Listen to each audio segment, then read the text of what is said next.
right, you ignorant pigs, put down your crack pipes and your beer bongs. It's time for another angry tabletop nerd horror movie review, and this night's offering from Beyond the Pit is Alien Romulus 2024, starring Cailee Spaeny, Archie Renaux, and David Jonsson.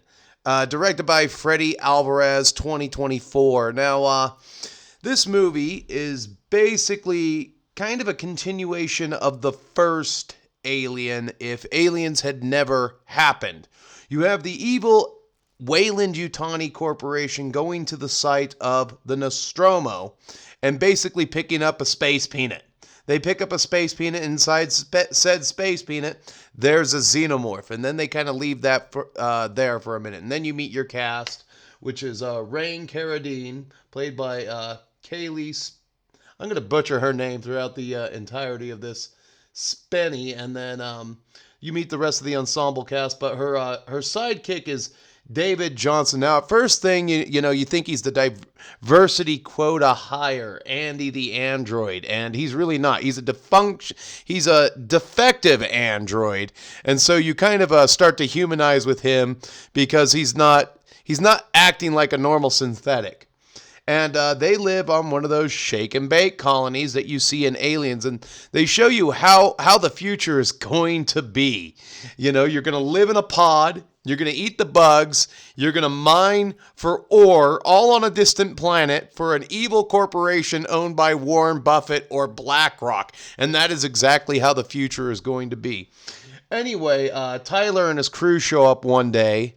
And they basically have a plan because there's a derelict spacecraft that basically happens to be orbiting their planet.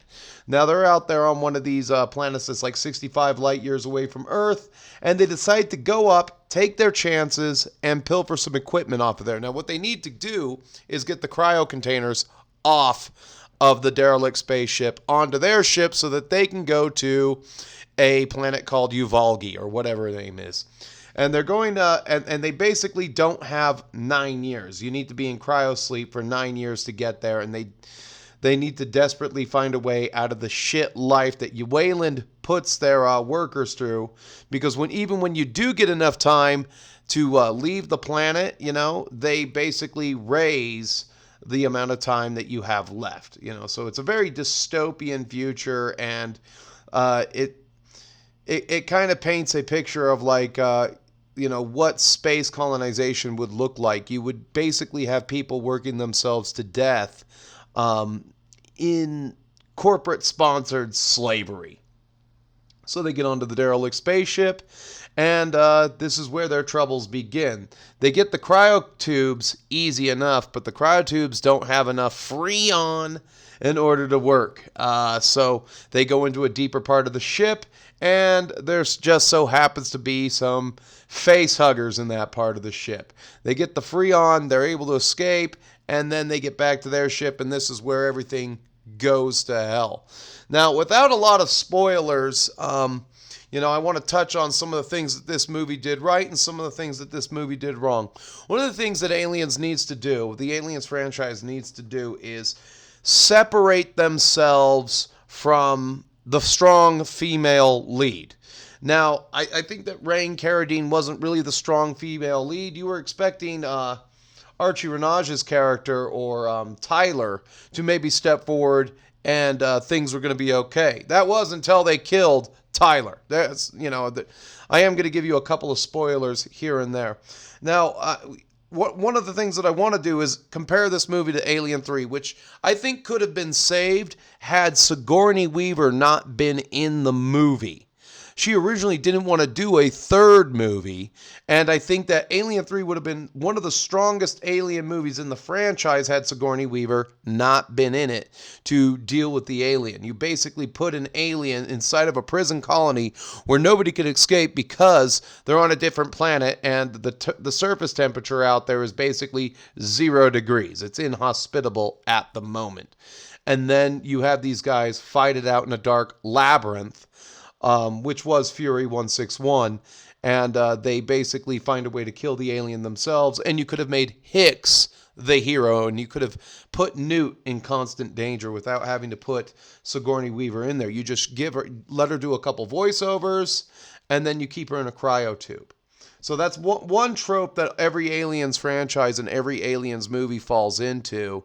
Even and I think this is one of the things that killed Alien Covenant. I didn't like the actress they got for Alien Covenant. She literally looked like Toad from the Mushroom Kingdom with that bowl cut they gave her. I mean, the movie was okay, but I mean, that's one thing that Aliens needs to do. They need to unbuckle themselves from always putting from the movie franchise always being a female vehicle. So you got a lot of Easter eggs in this movie. You got the Reebok shoes. You got a nice little scene where Tyler shows Rain how to use the M41A pulse rifle. It was a different version of the pulse rifle with a smart gun feature. It had an auto aim assist. He says, yeah, this is what the Colonial Marines use. He gets behind her just like Corporal Hicks did. And this is where the movie does kind of fall short, because they do stand and lean on the prior movies, Aliens and Alien, very heavily. But you do get a lot of fan service, and that's where this movie delivers, is because I think the problem that we've had with Disney making everything is that they, number one, they don't want to do rated R, and this movie is rated R. Knock on wood for that. And they haven't wanted to give you any fan service. So now this movie does deliver in terms of fan service. You get pulse rifle, sonic, electronic ball breaker scenes with that machine gun we all know and love so well. One of the most iconic weapons in sci-fi. It's back. You get some pulse rifle action. You get a hive scene. You get aliens. You get 5 dead bodies. You get the pulse rifle foo. You get face hugger foo. And that's another thing that ramps up the tension of this movie, is that there's face huggers everywhere. And one of the scenes that I thought, and where this movie goes its own way, is when they go into a room that's filled with face huggers, and they finally tell you how they see you. They key in on your body temperature and sound. So they raise the temperature of the room to 98.6. They go in there, and they start to walk through the crowded room full of face huggers. Little do they know that the woman they saved from a face hugger, that thing's already hatched, and you got a full-grown adult alien. And you think it's only going to be one alien, and I think this is where the movie delivers again, is that there's aliens in the movie, which I think goes a long way, because we've had too many one-off films since Alien 3 or Alien Resurrection, where it's just really one alien at a time. And I think that's a good thing to get away from. Again, putting a bunch of men in a dark labyrinth and letting them fight it out against an alien by themselves, they can't get out of the surface. That would have delivered, in Alien 3 had Ripley not been in it, So I would like to see the franchise do another all-male cast again at some point. But you also get a new monster at the end of this film, and it's pretty grotesque looking, it's kind of like a hybrid between a engineer and an alien, and it kind of like pushes an ick button when you see it, because they show its crotch for some strange unknown reason, and I don't know why, but Rotten Tomatoes has already given this an 81%. You can't trust anything that Rotten Tomatoes would give it. IMDb a 7.5. I'm going to say that this movie gives you about 3 skulls. 3 skulls for this movie, simply because, you do get a lot of fan service. You get a lot of nods and Easter eggs to prior Aliens movies. One of the things that they did right was when they get to the Nostromo wreckage, you get all those nice 1970s special effects that they use for the computer room in Aliens when the ship slows down and wakes everybody up. So the whole story was them just trying to escape Hell, which is one of Weyland-Yutani's mining colonies. and they, where it's like you really can't leave, so they decided to take their chances in the derelict spacecraft. Sure, we've seen it before, but we've never seen it with xenomorphs. We've only had alien isolation, which would tell us what it's like to be on a ship alone with an alien, and we've only had AVP, where there's a special level that you get on that has zero gravity, and it's a derelict spacecraft. And then you have the third Alien vs Predator, where you go back to the derelict and everything, and like I said, stuff like that goes a long way with fans. So if you're a fan of the franchise, I think you'll like this movie. Now, if you're not a fan of this franchise, really, and you haven't seen all of the movies, you'll be lost the entire time, and that's a point against this. That's a point against this movie as well.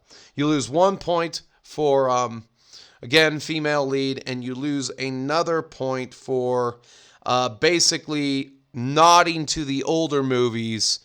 Almost, I want to say there's something in every other scene that leans on either aliens or Alien, and then they even nod to Prometheus, because one of the things that this movie did really well was they give reference to the Coof vaccine. There's a shot that they were making in their lab that will give you xenomorph DNA, basically, and that's 1 point of Weyland-Yutani that they haven't discussed, that I kind of like, that they're trying to make a better human being, better suited for colonization, because colonization up to this point is basically killing humans out in space. They're only good for like 10 years on other planets that aren't hospitable. They start falling victims to things like Lyme disease, and so they're researching the xenomorph and the Promethean serum in order to basically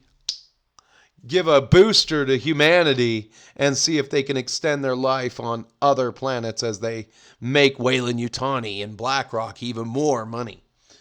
So by the end of this movie, one of the ladies takes one of the booster shots, and it wasn't good, and that's how you beget the new monster at the end of this film. So with that said, I give it 3 skulls. Definitely worth the movie ticket. I haven't been to the movies in a very long time, and the only reason I'm doing this review is because I promised an old buddy of mine that I would. Anyway, if I don't see you, the ways that you can get in touch with me are you can contact me via Instagram on Instagram DMs, link in the description below. If you're watching on Rumble, don't forget to leave a like and subscribe. Rumble has many features you can use to interact with me. You can like the video and leave a comment. That goes a long way on their algorithm. And if you're watching me on YouTube, well, you sit and spin anyway, I mean, come on. I appreciate you, but you got to join me over on Rumble, because I've had enough of the algorithmic suppression. So, in case I don't see you, keep painting, keep playing. Don't forget to check out Alien Romulus, and we'll see you in the next one. Even you, puppy dog. Hey, you need to grow a sack!